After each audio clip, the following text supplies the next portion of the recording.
আসসালামু আলাইকুম ওয়া রাহমাতুল্লাহি ওয়া বারাকাতুহু। প্রিয় দর্শক, ইসলামের ইতিহাসে এমন কিছু দিন আছে যেগুলো শুধু একটি তারিখ নয়, বরং একটি শিক্ষা, একটি ত্যাগের প্রতীক, একটি চিরন্তন সত্যের সাক্ষী। মুহররম মাসের 10 তারিখ অর্থাৎ আশুরার দিন ঠিক তেমনই একটা দিন।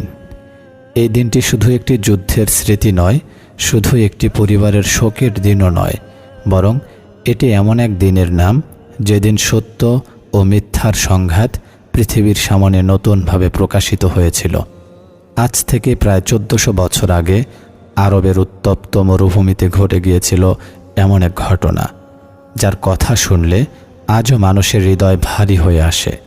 কারবালার প্রান্তরে রাসূলুল্লাহ সাল্লাল্লাহু আলাইহি ওয়াসাল্লামের দৌহিত্র, জান্নাতের যুবকদের নেতা ইমাম হুসাইন ইবনে আলী রাদিয়াল্লাহু তাআলা আনহু নিজের জীবন, নিজের পরিবার, এমনকি নিজের শিশু সন্তান পর্যন্ত আল্লাহর দ্বীনের জন্য উৎসর্গ করেছিলেন। কিন্তু কারবালার ঘটনাকে বুঝতে হলে আমাদের আরও কিছুটা পেছনে যেতে হবে। জানতে হবে সেই রাজনৈতিক ও সামাজিক পরিস্থিতির কথা, যা শেষ পর্যন্ত কারবালার মর্মান্তিক ঘটনার পথ তৈরি করেছিল। রাসূলুল্লাহ সাল্লাল্লাহু আলাইহি ওয়াসাল্লামের ওফাতের পর মুসলিম উম্মাহর নেতৃত্ব গ্রহণ করেন খোলাফায়ে রাশিদিন। আবু বকর রাদিয়াল্লাহু তাআলা আনহু, ওমর রাদিয়াল্লাহু তাআলা আনহু, উসমান রাদিয়াল্লাহু তাআলা আনহু এবং আলী রাদিয়াল্লাহু তাআলা আনহু এর যুগ ইসলামের ইতিহাসে সুবর্ণ অধ্যায় হিসেবে পরিচিত। কিন্তু হযরত উসমান রাদিয়াল্লাহু তাআলা আনহু এর শাহাদাতের পর মুসলিম সমাজে নানা ধরনের রাজনৈতিক সংকট শুরু হয়। হযরত আলী রাদিয়াল্লাহু তাআলা আনহু খেলাফতের দায়িত্ব গ্রহণ করেন, কিন্তু তখন মুসলিম সমাজের একটি অংশ বিভিন্ন কারণে তার বিরোধিতা করতে থাকে। এর ফলেই শুরু হয় মুসলমানদের মধ্যে প্রথম বড় রাজনৈতিক সংঘাত। এই সংঘাতের একটি গুরুত্বপূর্ণ অধ্যায় ছিল সিরিয়ার গভর্নর মুয়াবিয়া ইবনে আবু সুফিয়ান রাদিয়াল্লাহু তাআলা আনহু এর সঙ্গে রাজনৈতিক বিরোধ। বছরের পর বছর সংঘাত চলার পর অবশেষে হযরত আলী রাদিয়াল্লাহু তাআলা আনহু শাহাদাত বরণ করেন। এরপর মুসলিম উম্মাহর নেতৃত্ব গ্রহণ করেন তার জ্যেষ্ঠ পুত্র ইমাম হাসান রাদিয়াল্লাহু তাআলা আনহু। কিন্তু মুসলিম সমাজে বিভক্তি ও রক্তপাত বন্ধ করার জন্য তিনি একটি ঐতিহাসিক সিদ্ধান্ত গ্রহণ করেন। তিনি খিলাফতের দাবি ছেড়ে দেন এবং মুয়াবিয়া রাদিয়াল্লাহু তাআলা আনহু এর সঙ্গে সন্ধি করেন। এই সিদ্ধান্তের মাধ্যমে মুসলিম সমাজে সাময়িক শান্তি ফিরে আসে। ইতিহাসে এই বছরকে আমুল জামাআহ বা ঐক্যের বছর বলা হয়। মুয়াবিয়া রাদিয়াল্লাহু তাআলা আনহু এর শাসনামলে মুসলিম সাম্রাজ্য আরও বিস্তৃত হয়। বহু নতুন অঞ্চল ইসলামী শাসনের অন্তর্ভুক্ত হয়। তবে তার শাসনের শেষ দিকে এমন একটি সিদ্ধান্ত নেওয়া হয় যা পরবর্তী সময়ে ইতিহাসের গতিপথ পাল্টে দেয়। মুয়াবিয়া রাদিয়াল্লাহু তাআলা আনহু তার ছেলে ইয়াজিদকে নিজের উত্তরসূরি হিসেবে মনোনীত করেন। এখানেই শুরু হয় নতুন বিতর্ক, কারণ এর আগে খলিফা নির্বাচনের পদ্ধতি ছিল পরামর্শ ভিত্তিক, কিন্তু এখন নেতৃত্ব বংশগতভাবে হস্তান্তরের একটি নতুন ধারা তৈরি হচ্ছিল। মুসলিম সমাজের অনেক বিশিষ্ট সাহাবী এবং তাবিঈ এই সিদ্ধান্ত নিয়ে আপত্তি প্রকাশ করেন। তাদের মধ্যে অন্যতম ছিলেন আব্দুল্লাহ ইবনে জুবাইর রাদিয়াল্লাহু তাআলা আনহু, আব্দুল্লাহ ইবনে ওমর রাদিয়াল্লাহু তাআলা আনহু এবং বিশেষভাবে ইমাম হুসাইন রাদিয়াল্লাহু তাআলা আনহু। ইমাম হুসাইন রাদিয়াল্লাহু তাআলা আনহু ছিলেন শুধু একজন রাজনৈতিক ব্যক্তিত্ব নন, তিনি ছিলেন রাসূলুল্লাহ সাল্লাল্লাহু আলাইহি ওয়াসাল্লামের অত্যন্ত প্রিয় দৌহিত্র। শৈশবে রাসূলুল্লাহ সাল্লাল্লাহু আলাইহি ওয়াসাল্লাম তাকে নিজের কাঁধে বহন করেছেন। নামাজের সময় তিনি রাসূলুল্লাহ সাল্লাল্লাহু আলাইহি ওয়াসাল্লাম এর পিঠে চড়ে বসতেন। রাসূলুল্লাহ সাল্লাল্লাহু আলাইহি ওয়াসাল্লাম তার সম্পর্কে বলেছেন, হাসান ও হুসাইন জান্নাতের যুবকদের নেতা। এই মর্যাদা মুসলিম উম্মাহর কাছে তার অবস্থানকে অনন্য উচ্চতায় নিয়ে গিয়েছিল। 60 হিজরিতে মুয়াবিয়া রাদিয়াল্লাহু তাআলা আনহু এর ইন্তেকালের পর ইয়াজিদ ক্ষমতায় আসে। ক্ষমতায় এসেই ইয়াজিদ মদিনার গভর্নরকে নির্দেশ দেয় যেন গুরুত্বপূর্ণ ব্যক্তিদের কাছ থেকে তার প্রতি আনুগত্যের শপথ বা বায়াত নেওয়া হয়। এই তালিকায় সবচেয়ে গুরুত্বপূর্ণ নাম ছিল ইমাম হুসাইন রাদিয়াল্লাহু তাআলা আনহু এর। কিন্তু ইমাম হুসাইন রাদিয়াল্লাহু তাআলা আনহু বিষয়টিকে শুধু রাজনৈতিক আনুগত্য হিসেবে দেখেননি। তার দৃষ্টিতে এটি ছিল ন্যায় ও অন্যায়ের প্রশ্ন। তিনি মনে করতেন একজন শাসকের মধ্যে ন্যায়পরায়ণতা, তাকওয়া এবং ইসলামী আদর্শের প্রতিফলন থাকা জরুরি। এই কারণেই তিনি ইয়াজিদের প্রতি বায়াত দিতে অস্বীকৃতি জানান। মদিনার পরিস্থিতি ক্রমশ জটিল হতে থাকে। একদিকে ইয়াজিদের প্রশাসন চাপ সৃষ্টি করছে, অন্যদিকে মুসলিম সমাজের বহু মানুষ ইমাম হুসাইন রাদিয়াল্লাহু তাআলা আনহু এর সিদ্ধান্তের দিকে তাকিয়ে আছে। এমন অবস্থায় তিনি মদিনা ত্যাগ করার সিদ্ধান্ত নেন। একটি রাত, নিঃশব্দ মদিনা, রাসূলুল্লাহ সাল্লাল্লাহু আলাইহি ওয়াসাল্লামের শহর। সেই শহর যেখানে তার শৈশব কেটেছে, যেখানে তার দাদা রাসূলুল্লাহ সাল্লাল্লাহু আলাইহি যেখানে তার নানা রাসূলুল্লাহ সাল্লাল্লাহু আলাইহি ওয়াসাল্লাম বিশ্রাম নিচ্ছেন। সেই প্রিয় শহর ছেড়ে ইমাম হুসাইন রাদিয়াল্লাহু তাআলা আনহু তার পরিবারকে নিয়ে রওনা হলেন। এই বিদায়ের মুহূর্ত ছিল অত্যন্ত আবেগপূর্ণ। তিনি রাসূলুল্লাহ সাল্লাল্লাহু আলাইহি ওয়াসাল্লামের রওজা মুবারকে গিয়ে দীর্ঘ সময় কাটালেন। ইতিহাসবিদরা বর্ণনা করেন তিনি সেখানে দাঁড়িয়ে আল্লাহর কাছে সাহায্য প্রার্থনা করেছিলেন। তারপর তিনি মক্কার উদ্দেশ্যে যাত্রা শুরু করেন।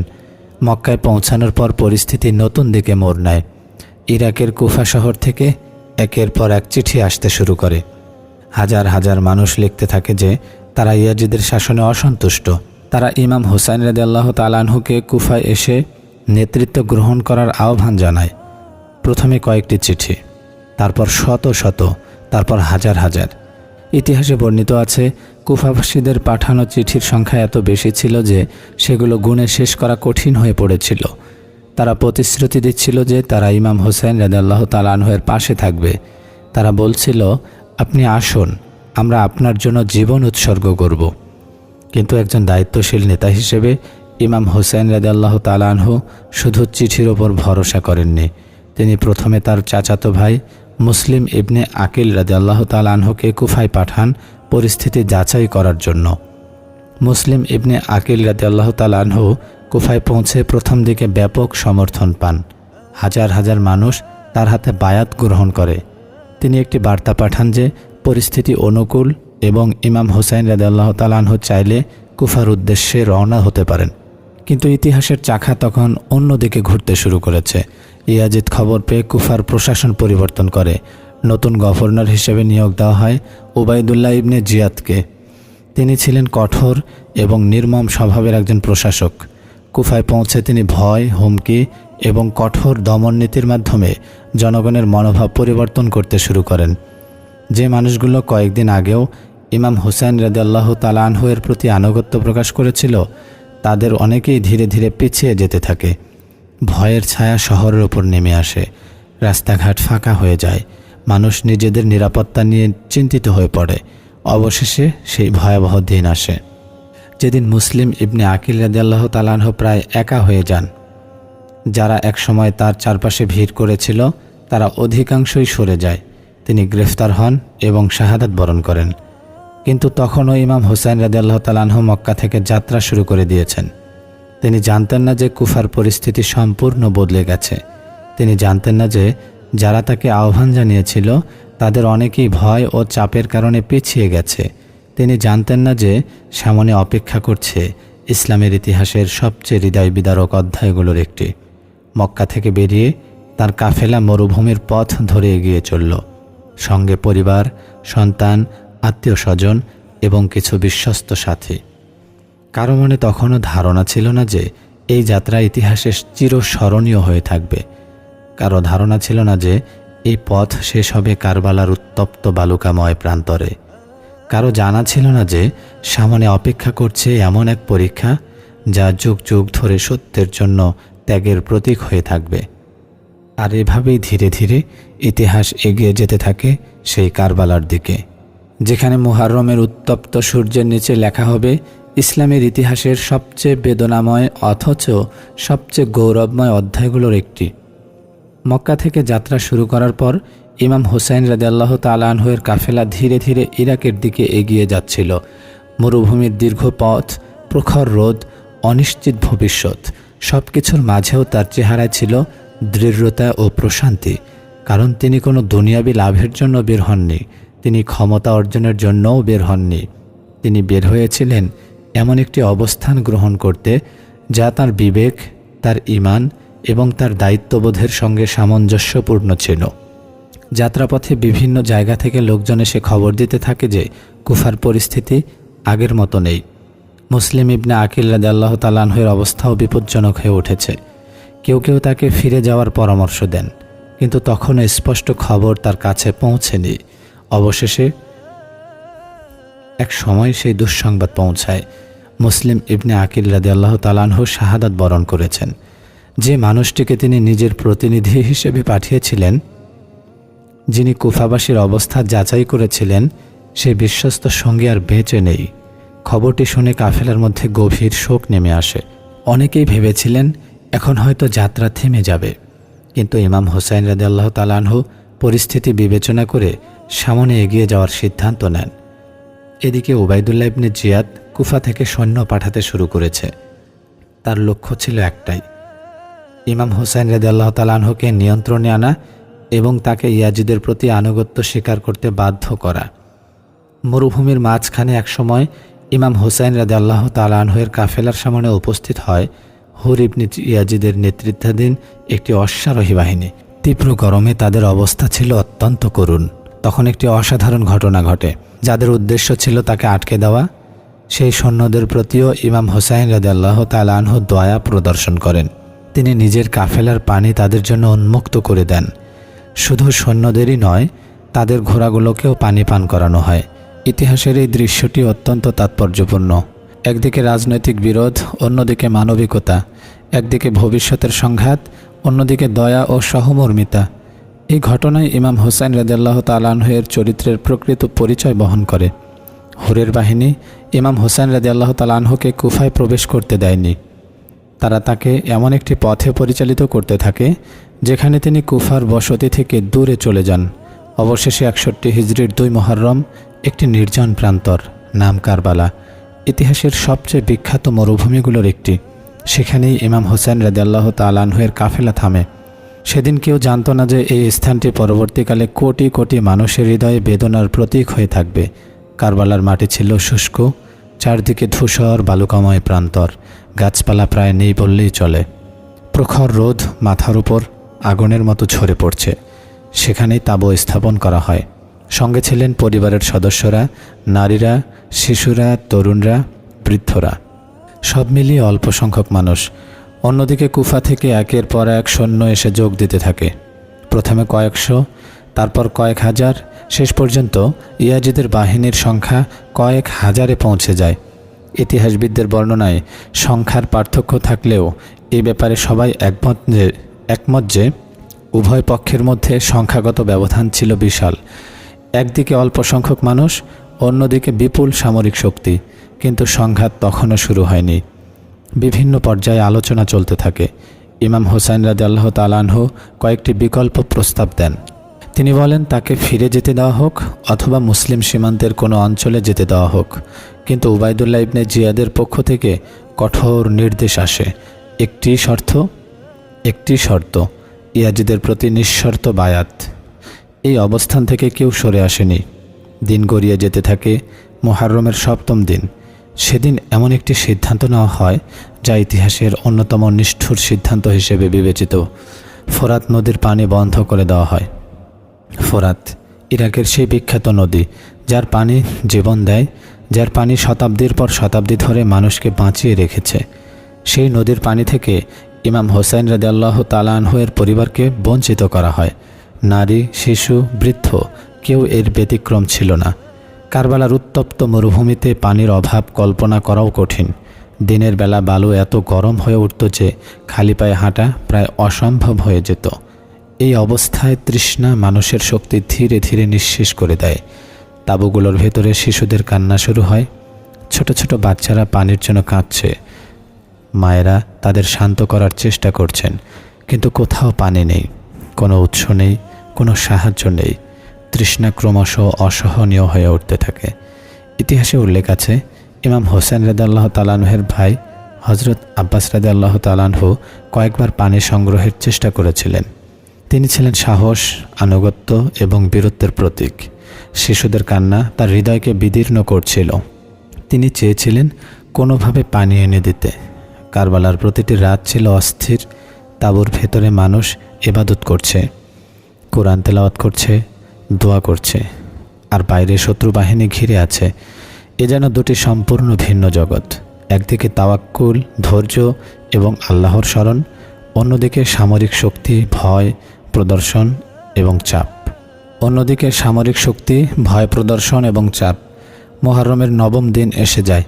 ইতিহাসে এই দিনটি তাসুয়া নামে পরিচিত। সেদিন পরিস্থিতি আরও উত্তেজনাপূর্ণ হয়ে ওঠে। শত্রুবাহিনী যুদ্ধের প্রস্তুতি নিতে শুরু করে। ইমাম হোসাইন রাদিয়াল্লাহু তাআলা আনহু সেই রাতে সময় চান। তিনি চেয়েছিলেন শেষ রাত্রি ইবাদত, দোয়া এবং কুরআন তেলাওয়াতে কাটাতে। অনুমতি দেওয়া হয় সেই রাত কারবালার ইতিহাসের সবচেয়ে আবেগময় রাতগুলোর একটি। নিঃশব্দ মরুভূমি, আকাশ ভরা তারা, তাঁবুগুলোর ভেতর কোরআন তেলাওয়াতের ধ্বনি, দোয়ার শব্দ, ইস্তিগফারের শব্দ, আল্লাহর স্মরণে নিমগ্ন মানুষ। ইমাম হোসেন রাদিয়াল্লাহু তাআলা আনহু তার সাথীদের একত্রিত করেন। তিনি তাদের সামনে বাস্তব পরিস্থিতি তুলে ধরেন। তিনি বলেন, শত্রুরা মূলত তাঁকেই চায়। যারা চলে যেতে চায় তারা চলে যেতে পারে। অন্ধকার রাতকে কাজে লাগিয়ে তারা নিরাপদে সরে যেতে পারে। কিন্তু ইতিহাস সাক্ষ্য দেয় তার সাথীরা তাকে ছেড়ে যাননি। তারা একে একে নিজের আনুগত্য প্রকাশ করেন। তারা জানিয়ে দেন যে তারা শেষ মুহূর্ত পর্যন্ত তার সঙ্গেই থাকবেন। এ ছিল আনুগত্যের এক বিরল উদাহরণ। এ ছিল বিশ্বাসের এক অনন্য দৃষ্টান্ত। রাত ধীরে ধীরে শেষ হতে থাকে। পূর্ব আকাশে আলোর আভা দেখা দেয়। মুহররমের দশম দিন, আশুরার সকাল, যে সকাল ইসলামের ইতিহাসে চিরস্মরণীয় হয়ে থাকবে। সেই সকাল নিয়ে আসে এমন এক অধ্যায়ের সূচনা যার কথা শুনে আজও মানুষের হৃদয় কেঁপে ওঠে। কারবালার প্রান্তরে তখন শেষ সংঘাতের মুহূর্ত ঘনিয়ে এসেছে। তৃষ্ণার্ত শিশু, অবরুদ্ধ পরিবার, অল্প সংখ্যক বিশ্বস্ত সঙ্গী, আর চারদিক থেকে ঘিরে থাকা বিশাল বাহিনী। আকাশের নিচে মরুভূমির বুকে ইতিহাস প্রস্তুত হচ্ছিল এমন এক ঘটনার জন্য যা যুগের পর যুগ সত্য, ত্যাগ এবং আত্মমর্যাদার প্রতীক হয়ে থাকবে। মুহররমের দশম দিন, আশুরার সকাল। কারবালার আকাশে সূর্য ধীরে ধীরে উঁকি দিচ্ছে। মরুভূমির বুকে রাতের নীরবতা ভেঙে নতুন দিনের সূচনা হয়েছে। কিন্তু এটি কোনো সাধারণ সকাল ছিল না। এটি এমন একটি সকাল ছিল যার কথা শতাব্দীর পর শতাব্দী ধরে মানুষ স্মরণ করবে। এমন একটি সকাল যার বেদনা ইতিহাসের পাতায় চিরস্থায়ী হয়ে থাকবে। ইমাম হোসেন রাদিয়াল্লাহু তাআলা আনহু ফজরের নামাজ আদায় করলেন। তার সঙ্গীরাও নামাজে অংশ নিলেন। তারপর সবাই বুঝতে পারলেন সামনে হয়তো জীবনের শেষ কয়েকটি মুহূর্ত অপেক্ষা করছে। তৃষ্ণা তখন চরম পর্যায়ে পৌঁছে গেছে। কয়েকদিন ধরে পানি বন্ধ। শিশুদের ঠোঁট শুকিয়ে গেছে, নারীদের চোখে উদ্বেগ, বৃদ্ধদের শরীরে দুর্বলতা। কিন্তু সেই কঠিন অবস্থার মধ্যেও ইমাম হোসেন রাদিয়াল্লাহু তাআলা আনহুর চেহারায় ছিল প্রশান্তি। তিনি তার সাথীদের সামনে দাঁড়িয়ে শেষবারের মতো বক্তব্য রাখলেন। তিনি স্মরণ করিয়ে দিলেন যে তিনি কে। তিনি রাসূলুল্লাহ সাল্লাল্লাহু আলাইহি ওয়াসাল্লামের দৌহিত্র। তিনি আলী রাদিয়াল্লাহু তাআলা আনহুর পুত্র। তিনি ফাতিমা রাদিয়াল্লাহু তাআলা আনহার সন্তান। তিনি প্রশ্ন করলেন, এমন একজন মানুষকে হত্যা করার মাধ্যমে তারা কী অর্জন করতে চায়? তিনি শত্রুপক্ষকে কুরআনের কথা স্মরণ করিয়ে দিলেন, আল্লাহর ভয় স্মরণ করিয়ে দিলেন। কিন্তু ক্ষমতার নেশা অনেক মানুষের হৃদয়কে কঠিন করে দিয়েছিল। বেশিরভাগ সৈন্য নীরব ছিল। অনেকে জানত তারা কার বিরুদ্ধে দাঁড়িয়ে আছে। অনেকে জানত যাকে ঘিরে রেখেছে তিনি রাসূলুল্লাহ সাল্লাল্লাহু আলাইহি ওয়াসাল্লামের পরিবারের সদস্য। তবু পরিস্থিতির চাকা থামেনি। ইতিহাসে একটি গুরুত্বপূর্ণ ঘটনা উল্লেখ করা হয়। হুর ইবনে ইয়াজিদ, যিনি প্রথমে ইমাম হোসেন রাদিয়াল্লাহু তাআলা আনহুর পথরোধ করেছিলেন, তিনি সেই সকালে গভীর অনুতাপে ভুগতে থাকেন। তিনি বুঝতে পারেন যে পরিস্থিতি এমন জায়গায় পৌঁছেছে যেখানে অন্যায় সংঘটিত হতে যাচ্ছে। অবশেষে তিনি সিদ্ধান্ত নেন, তিনি শত্রুপক্ষ ত্যাগ করে ইমাম হোসেন রাদিয়াল্লাহু তাআলা আনহুর কাছে আসেন। তিনি ক্ষমা প্রার্থনা করেন। ইমাম হোসেন রাদিয়াল্লাহু তাআলা আনহু তাকে ক্ষমা করে দেন। এই ঘটনা কারবালার ইতিহাসে বিশেষভাবে স্মরণীয়, কারণ শেষ মুহূর্তেও সত্যকে চিনে নেওয়া সম্ভব। শেষ মুহূর্তেও তওবার দরজা খোলা থাকে। সকাল গড়িয়ে যেতে থাকে। এরপর সংঘাত শুরু হয়। প্রথমে একক লড়াই, তারপর ধীরে ধীরে পূর্ণাঙ্গ যুদ্ধ। সংখ্যার দিক থেকে উভয় পক্ষের মধ্যে বিশাল পার্থক্য ছিল। একদিকে অল্প সংখ্যক মানুষ, অন্যদিকে হাজার হাজার সৈন্য, কিন্তু কারবালার ময়দানে সাহসের ঘাটতি ছিল না। ইমাম হোসাইন রাদিয়াল্লাহু তাআলা আনহু-এর সাথীরা একে একে যুদ্ধক্ষেত্রে এগিয়ে যেতে থাকেন। তারা জানতেন তাদের ফিরে আসার সম্ভাবনা খুব কম, তবুও তারা পিছিয়ে যাননি, কারণ তারা নিজেদের নেতা এবং নিজেদের আদর্শের প্রতি অনুগত ছিলেন। একজনের পর একজন শহীদ হতে থাকেন। কারো মুখে অভিযোগ নেই, কারো চোখে ভয় নেই, তাদের হৃদয়ে ছিল আল্লাহর প্রতি ঈমান এবং আখিরাতের আশা। যুদ্ধ যত এগোতে থাকে, ইমাম হোসাইন রাদিয়াল্লাহু তাআলা আনহু-এর সাথীর সংখ্যা তত কমতে থাকে। ধীরে ধীরে তার নিকটতম আত্মীয়রাও শাহাদাত বরণ করতে শুরু করেন। আলী আকবর রহমতুল্লাহি আলাই, তার যুবক পুত্র, যুদ্ধক্ষেত্রে প্রবেশ করেন। তার চেহারা ও চরিত্রের মধ্যে রাসূলুল্লাহ সাল্লাল্লাহু আলাইহি ওয়াসাল্লামের অনেক সাদৃশ্য ছিল বলে ইতিহাসে বর্ণিত হয়েছে। তিনি সাহসিকতার সঙ্গে লড়াই করেন। অবশেষে তিনিও শাহাদাত বরণ করেন। একজন পিতার জন্য এটি ছিল অসহনীয় বেদনা, কিন্তু ইমাম হোসেন রাদিয়াল্লাহু তাআলা আনহু ধৈর্য ধারণ করেন। তিনি আল্লাহর ফয়সালার প্রতি সন্তুষ্ট থাকেন। এরপর একে একে আরও আত্মীয় স্বজন শহীদ হতে থাকেন। প্রতিটি শাহাদাত কারবালার বেদনাকে আরও গভীর করে তুলছিল। তাঁবুগুলোর ভেতরে নারীরা কান্না করছিলেন, শিশুরা আতঙ্কিত ছিল। তবুও সবাই বুঝতে পারছিলেন যে তারা একটি ঐতিহাসিক পরীক্ষার মধ্য দিয়ে যাচ্ছেন।